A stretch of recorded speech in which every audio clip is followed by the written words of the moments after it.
Let's have a look at September bond results in case you invested your money here, you're planning to invest your money here, you placed your bid here and it wasn't accepted or it was accepted.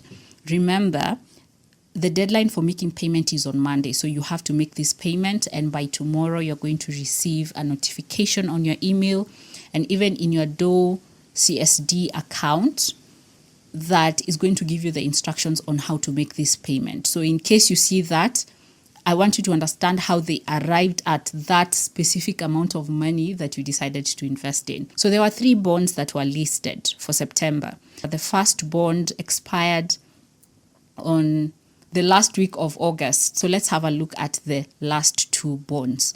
We have FXD1 2018/020. This was going for 12.5 years. And it's in the second column. So let's have a look at the second column. Then later on, we'll look at the third column, which looks at the second bond. So the bond was supposed to go for 12.5 years. Let's keep all that and go to total bids received at cost. 33.376 billion worth of investment was placed as a bid in this bond. 33 billion.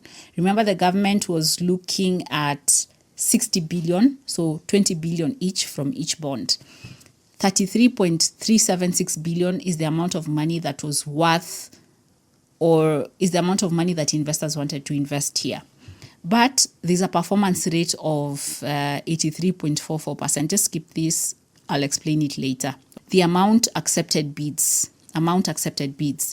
So out of this 33.376 billion, the government only accepted 23.50 billion. The government only accepted 23 billion, allow me to round it off, 23 billion out of the 33 billion that was placed. So we have bids that were rejected. That is for sure. Let's go to the other row, competitive bids and non-competitive bids. Now that 23 billion, it is split into 2. We have investors who invest above 2 million shillings and above, and they have a right to express how much they should pay for this bond or how much this bond should give them. What return should this bond have given them? And it's only for investors who invest 2 million shillings and above. And most of it, we have individuals, we have institutions, money market funds, fixed income funds, and even banks. They put their money here, so they get to have an advantage here. Even a slight difference, 0.1% makes a difference, especially if you're investing a lot of money. And we have non-competitive bids, which was worth 8 billion. Allow me to round off. So when you add these two, it gives you the 23 billion. It's just a breakdown of the total amount of money that was accepted for this bond investment. Now, let's leave out the bid to cover ratio. Just forget about that. Let's look at this other metric, the market weighted average rate.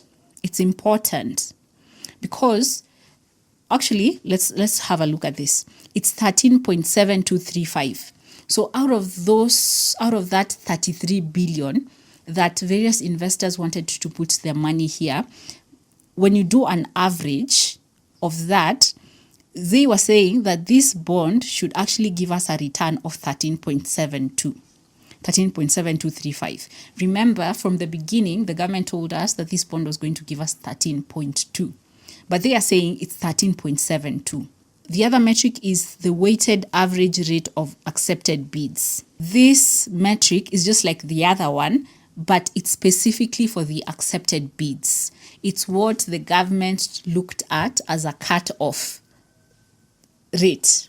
So this is the important one because this is going to determine how much you're going to pay for this bond.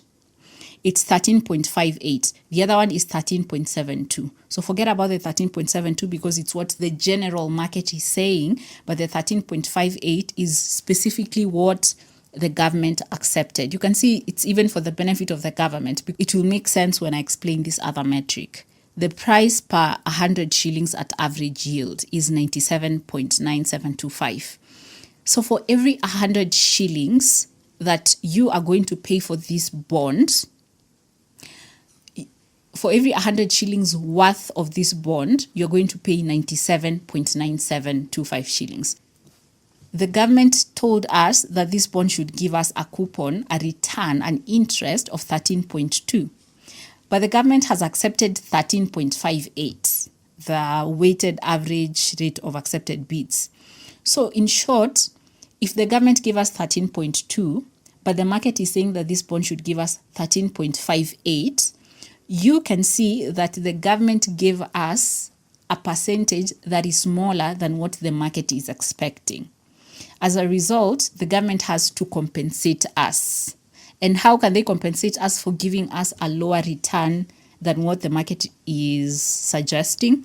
By giving us a discount, by telling us, you know what, instead of paying that 100 shillings, pay 97.9725. So you get to benefit as an investor because now you'll pay less around 3 shillings. Because eventually when this bond matures after 12.5 years, you'll get back the 100 shillings. Let's look at the other bond, FXD1 2022-025. It's the same case. You can see that this bond was more attractive in that 63.9 billion worth of bids were placed. These are people who wanted to invest their money here. These are institutions that wanted to invest their money here. Let's keep the performance rate. Let's look at this other one. Amount accepted. Out of this 63.9 billion, the government only accepted 37.9 billion. So we have investors whose bids were not accepted. So they are going to be rejected and they should expect a notification tomorrow telling them that their bids have been rejected. Sorry, can't invest here. So this 37.9 billion rather is split into two. We have investors, we have competitive bids and non-competitive bids. So that's why we have the 25. When you add up the 25.3 plus the 12.6, you get the 37. It's just a breakdown of the 37 billion shillings. Now, let's keep the bid to cover ratio. Let's go to the market weighted average rate. The market was saying that this bond, the average, so this is everybody, regardless of your bids being accepted or not. The market was saying that this bond should give us an average of 14.24. But the bids that were accepted, when the government did an average, they were saying that, okay, we are only going to accept bids that are saying that this bond should give us 14.14. Is the actual percentage that has been used to calculate how much you're going to pay for this bond. The 14.14, this is the most important metric that is going to determine how much you're going to pay for that bond. Now let's look at the price per 100 shillings average. It's 106. It's 106. So in short, for every 100 shillings that you're going to invest, you're going to give the government 106 shillings. Let me make it simple for you. This bond, from the beginning, the government was saying that it should give us 14.18%. 14.188%. But the market has said that this bond should give us 14.14%, 14.1423. Some way the government has lost by, it's just a small percentage, by 0.1, around 0.1 when you take 14.188 minus 14.14. So it's around, actually it's 0.04%. So the government has given us a higher return than what the market is giving. In that case, since the government gave you an excess, the treasury gave you an excess return, you have to return it, and you have to return it through paying an extra amount of money that is above the 100 shillings.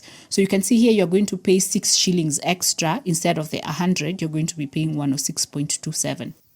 The final piece of information that you need to know is that 97.9725 shillings that you have to pay for every 100 shillings in the first bond, and the 106 shillings, 106.27 shillings that you have to pay for the second bond for every 100 shillings that you invest, is inclusive of accrued interest. This is what I mean. For the first bond, you're supposed to pay 97.7187 shillings. For the second bond, FXD1 2022-025, you're supposed to pay 100.2755 shillings. That's how the calculations came up. But they have added the accrued interest, the interest that you don't deserve, but you're going to receive anyway, so you have to pay it back, which is 0.2538 for the first bond and 6.0026 for the second bond.